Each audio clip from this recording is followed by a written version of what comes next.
ಪತ್ರಿಕೆ ಮತ್ತು ಮಾಧ್ಯಮದ ಸ್ನೇಹಿತರು ಮತ್ತು ನಮ್ಮ ಜಿಲ್ಲೆಯ ಎಲ್ಲ ಶಾಸಕರು, ಪಕ್ಷದ ಕಾರ್ಯಕರ್ತರು ಮತ್ತು ಸಾರ್ವಜನಿಕರು ಮತ್ತು ಎಲ್ಲ ಪಕ್ಷದ ಶಾಸಕರು ಕೂಡ ಜಿಲ್ಲಾ ಉಸ್ತುವಾರಿ ಸಚಿವನಾಗಿ ಕೆಲಸ ಮಾಡೋ ಸಂದರ್ಭದಲ್ಲಿ ಸಂಪೂರ್ಣವಾದಂಥ ಸಹಕಾರ ಕೊಟ್ಟಿದ್ದೀನಿ ಜಿಲ್ಲೆಯ ಅಭಿವೃದ್ಧಿ ಮಾಡೋದಕ್ಕೆ. ಅದಕ್ಕೆ ನಾನು ನಿಮಗೆ, ಎಲ್ಲ ಶಾಸಕರಿಗೆ, ಸಾರ್ವಜನಿಕರಿಗೆ ನಾನು ಆಭಾರಿಯಾಗಿದ್ದೇನೆ. ಒಳ್ಳೆ ಆಡಳಿತ ಕೊಡೋದಕ್ಕೆ ಮತ್ತು ಕಾನೂನಿನ ಸುವ್ಯವಸ್ಥೆ ಕಾಪಾಡೋದಕ್ಕೆ, ಸಮುದಾಯಗಳಲ್ಲಿ ಸಾಮರಸ್ಯ ಮೂಡಿಸೋದಕ್ಕೆ, ಅಭಿವೃದ್ಧಿ ಮಾಡೋದಕ್ಕೆ, ಅಭಿವೃದ್ಧಿ ಮಾಡುವಂಥ ಕೆಲಸ ನೀವೆಲ್ಲ ನಮ್ಮ ಜೊತೆಯಲ್ಲಿ ನಮ್ಮ ಸ್ನೇಹಿತರೆಲ್ಲ ಖುದ್ದಾಗಿ ಎಲ್ಲೆಲ್ಲಿ ಅಭಿವೃದ್ಧಿ ಕರ್ಕೊಂಡೋಗಿ ನಿಮ್ಮೆಲ್ಲ ತೋರಿಸಿದ್ದೀನಿ. ಅದಕ್ಕೆ ನನಗೆ ಈ ಅಭಿವೃದ್ಧಿ ಕೆಲಸದಲ್ಲಿ ತೊಡಗಿಸೋದಕ್ಕೆ ರಾಜ್ಯ ಸರ್ಕಾರ ಅವಕಾಶ ಮಾಡಿಕೊಡ್ತು ಪಕ್ಷ.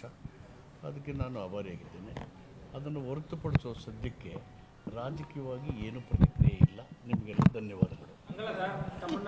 No reaction. ಸಚಿವ ಸ್ಥಾನ ಇಲ್ಲ ಅಂತಷ್ಟೇ ಮುಖ್ಯಮಂತ್ರಿ ಆಗಲ್ಲ ಅಂತೇನಿಲ್ಲ.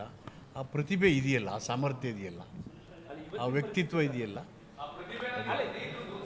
ಅದು ಗೊತ್ತಿಲ್ಲ ನನಗೆ. ಸದ್ಯಕ್ಕೆ ರಾಜಕೀಯವಾಗಿ ಸದ್ಯಕ್ಕೆ ಯಾವ ಪ್ರತಿಕ್ರಿಯೆಯೂ ಇಲ್ಲ. Thank you.